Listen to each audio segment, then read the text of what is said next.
The murky current of the Mara River surged with relentless force, tugging at David Thompson's waist as though trying to claim him for its own.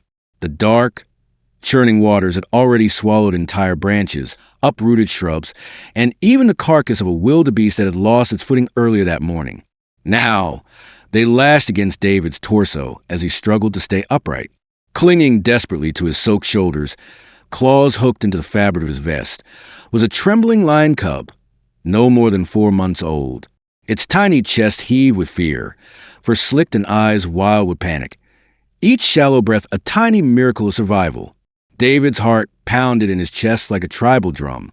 His breaths came in shallow gasps, burning his throat as adrenaline surged through every muscle.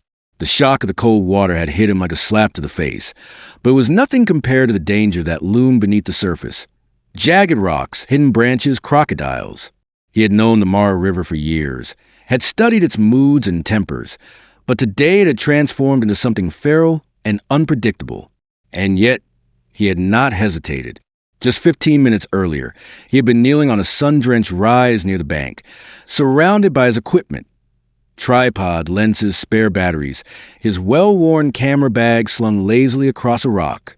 The sky had been deceptively serene, a watercolor blue brush with cirrus wisps, offering no clue to the chaos carried downstream from distant rainstorms that had battered the Kenyan highlands overnight.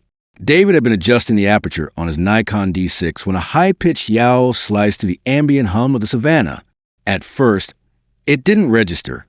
So absorbed was he in the golden light, the shimmer on the water, the rhythmic movements of a zebra herd drinking further upstream. Then he saw it, a blur of movement, a small tawny figure scrabbling at the muddy slope before vanishing into the river, with a splash too large for something so small. The soil at the river's edge, waterlogged and crumbling, had betrayed the cub. David's camera slipped from his hand and hit the ground lens first, forgotten. All the training, all the discipline he had honed over the years. Wait, observe, never interfere, collapse in a heartbeat. Later, when asked why he did it, David could only say, "I couldn't stand by and let him die." Not like that. It was instinct, not choice. He had stripped off his boots and jacket, sprinted down the embankment, and plunged into the river with the reckless courage of someone who wasn't thinking about survival, only salvation. The cold had hit him instantly, a wall of ice that stole his breath and stiffened his limbs. Still, he kicked hard, eyes locked on the cub being pulled further downstream by the curling undertow. He caught glimpses of its tiny ears, its mouth open in a silent scream, its paws flailing. Then came the blow. A submerged log, thick as a man's torso, caught David's shoulder with brutal force. Pain exploded through his upper body, and his vision blurred with white-hot stars. For a moment, he teetered on the edge of unconsciousness, the world a blur of noise and water and fear. But through it all, he never lost sight of the cub. His arms reached out blindly, and by some miracle of timing and sheer will, he caught hold of the little lion by the scruff. The cub immediately clung to him, burying its claws into his shirt, eyes wide with a primal, wordless plea. David turned toward shore. Each stroke felt like swimming through wet concrete. His left arm throbbed from the impact. He could barely move it. His right shoulder strained under the weight of both his own body and the cub. Gritting his teeth, he angled diagonally against the current, instinctively using his legs more than his arms, knowing better than to fight the river head-on. He could feel the suck of the deeper water, trying to drag him down, the ominous silence below hinting at dangers he couldn't see. And then a presence. Something shifted in the air, a tension he couldn't place. As his feet scraped against slippery stones in the shallows, he lifted his gaze and froze. Standing along the shoreline, a mere 20 feet away, were 6 lions. Not just any lions. 5 adult lionesses, and colossal male with a dark, matted mane that made him look twice as large. Their amber eyes were fixed not on the cub, but on David. The moment stretched, elongated by fear and disbelief. David's pulse thundered in his ears. He had read enough, studied enough, seen enough to understand the danger he was in. To a pride, a lion cub was everything. Their lineage, their survival, their heart. And here he was, a drenched, stumbling human holding one of their own. He was trespassing on ancient, invisible ground. For a moment, time stopped. Even the river seemed to hush. Then, the largest lioness, the matriarch, he guessed, took a step forward. Her paws made no sound against the mud, but her gaze spoke volumes. There was power in her silence. David's body tensed, but he didn't move. The cub let out a plaintive, chirping call, the kind lion cubs use when they see their mother. The noise was soft, hopeful, and filled with recognition. And that's when everything changed. The lioness's eyes softened, almost imperceptibly. Her ears twitched. Then she let out a chuffing sound, low and comforting, a vocalization of reassurance and recognition. David could hardly believe what he was witnessing. He had always respected lions from a distance, marveled at their social complexity through a camera lens. But this was something else. The lioness waded forward, cautiously, respectfully.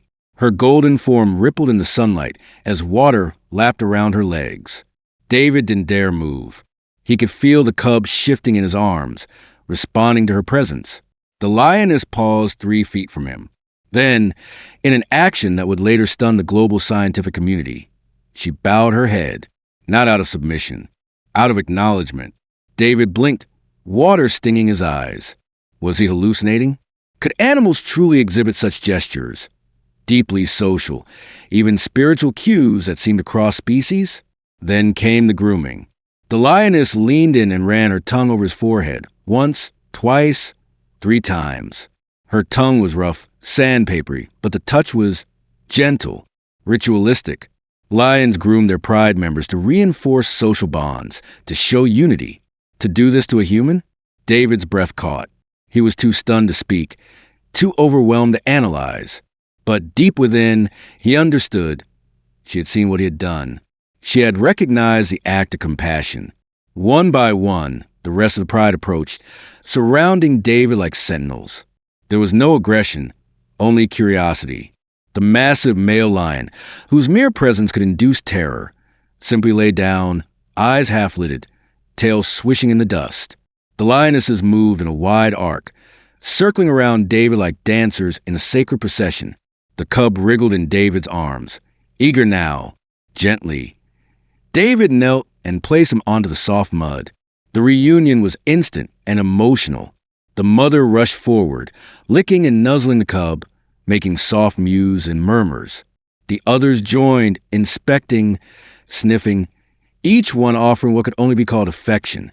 The male lion stepped forward and bowed his giant head, brushing the cub with a tenderness that belied his terrifying frame. David watched, transfixed.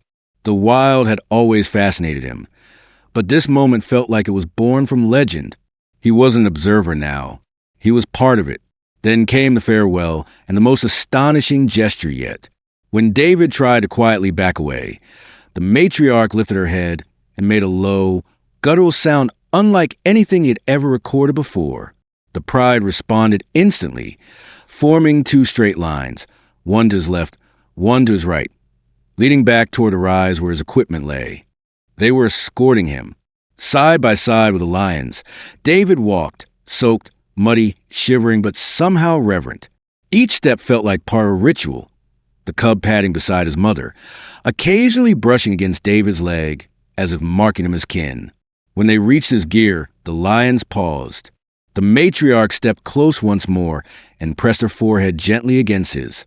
A lion's gesture of familial trust. "I see you," David whispered, voice shaking.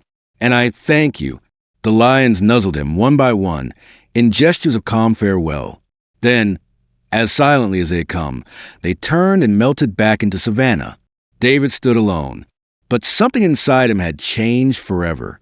David remained frozen in place, soaked to the bone, his skin prickled by the breeze as the sun climbed higher into the sky. The savanna was quiet again, almost unnaturally so, as if the world itself had paused to acknowledge what had just occurred. His clothes clung to him like a second skin, heavy with river water and thick with the scent of wet earth, wild animal, and something harder to name, a quiet reverence. He turned back slowly to watch the retreating shapes of the lions, their tawny bodies blending into the dappled shade of the distant acacia grove. The cub, still dripping, trotted with renewed energy beside his mother, occasionally glancing back over his shoulder, as if to make sure David was still watching. And he was. A lump rose in David's throat. For a long time, he didn't move. Then, finally, with limbs aching and heart still caught somewhere between awe and disbelief, he crouched beside his equipment and retrieved his action camera. The small device had been recording the entire time. With trembling fingers, he pressed stop. The memory card inside now carried something no human had ever seen. Proof of a moment that defied biology, behavior, even belief. Back at camp, word spread quickly. David's guide, a seasoned Maasai tracker named Lekin, had never seen him return in such a state. Silent, disheveled, soaked, and trembling. When David finally managed to explain, in halting words between sips of hot tea, what had happened, Lekin's expression changed from confusion to solemn understanding. "You walk with lions," he said simply. "They don't forget." The footage made its way into the hands of researchers within days. Dr. Sarah Mbeki, a wildlife behaviorist who had spent over a decade studying lion social dynamics, was among the first to analyze it. She watched the video in stunned silence. Then she watched it again. And again. Each time, her understanding of the animal kingdom fractured and reformed. "I've seen maternal bonding, cooperative hunting, even acts that might be called empathy among elephants," she said later in an interview. "But this crosses a threshold we didn't know existed." The grooming gesture in particular, the way the matriarch had licked David's forehead, sent shockwaves through the scientific community.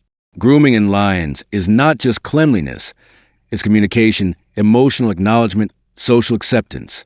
For a wild lioness to exhibit this behavior with a human, unprovoked and uncoerced, was unprecedented.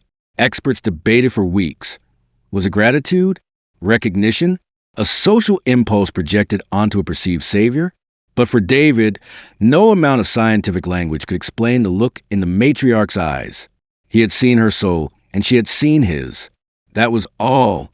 Documentaries were made. One of the most viewed was titled Between Predator and Protector, The David Thompson Encounter. It chronicled not only the river rescue, but David's years of solitary dedication to photographing the Mara. Interviews with guides, villagers, and researchers painted the portrait of a man who had always kept a respectful distance until that day when he hadn't. The footage went viral, shared millions of times around the world. Children sent drawings of lions to David. School groups wrote letters. A young girl in Norway mailed him a handmade bracelet with little lion charms, saying, "You are part lion now." But the story didn't end with the footage. Over the weeks and months that followed, David continued his work, but with a deeper sense of presence. He returned often to the riverbank where it had all happened, hoping to see the pride again. At first, there were only distant glimpses, a shape on the horizon, a tail flicking through the tall grass. But then one morning, as he set up his tripod to capture the sunrise mist of the plains, he heard a low chuff behind him. He turned slowly. It was her. The matriarch stood no more than 30 feet away, her posture relaxed, her gaze familiar. Behind her came the rest of the pride, including the cub, now stronger, taller, bolder. They made no move to flee or intimidate. Instead, they approached in a loose formation, as if greeting an old friend. David stayed perfectly still as the lioness came closer, then made the same low, chuffing sound they had exchanged months before. She leaned forward again, and their foreheads touched briefly. From that day onward, the pride treated David not as a threat, but as something else, a tolerated observer, a benign presence, perhaps even, in their mysterious language, a friend.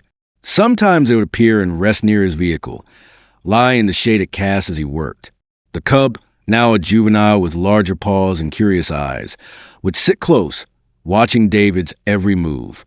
Occasionally, he would approach the camera, sniff it, brush aside against the tripod, then retreat to his pride. Once, he brought a small bone and dropped it at David's feet before bounding away. Word of these encounters spread. Tour operators tried to replicate the magic, organizing David Thompson lion tours around the Mara, but the lions never came when called. They never repeated the ceremony. What had occurred was not a show, not a trick, but a singular exchange, one bound by context, emotion, and trust.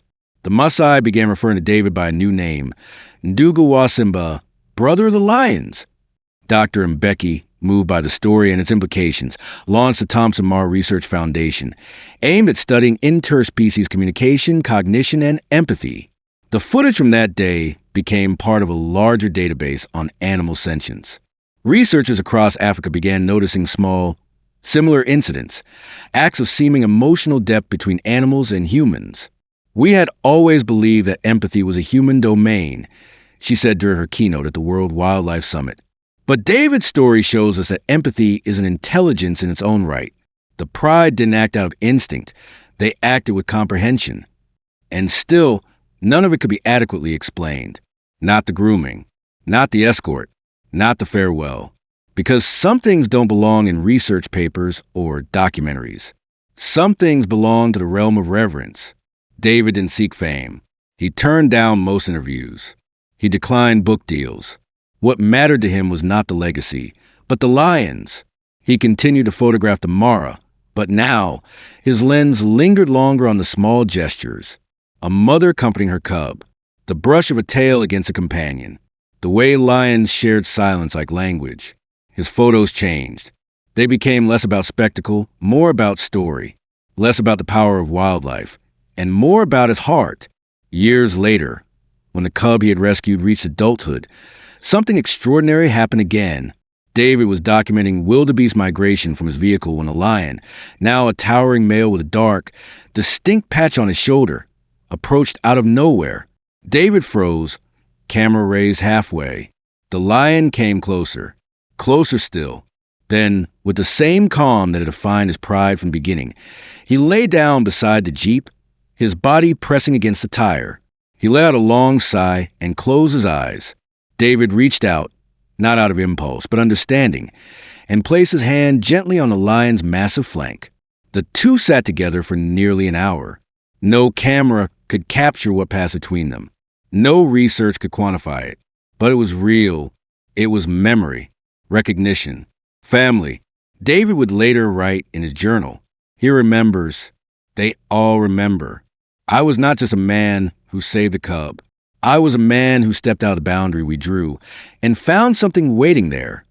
And when David eventually passed away at the age of 71, his ashes were scattered at that very riverbank, the place where wildness and humanity once met. A bronze plaque still rests under a shade tree nearby. It reads, "Here walked a man who chose compassion over distance. The lions remembered him. So shall we.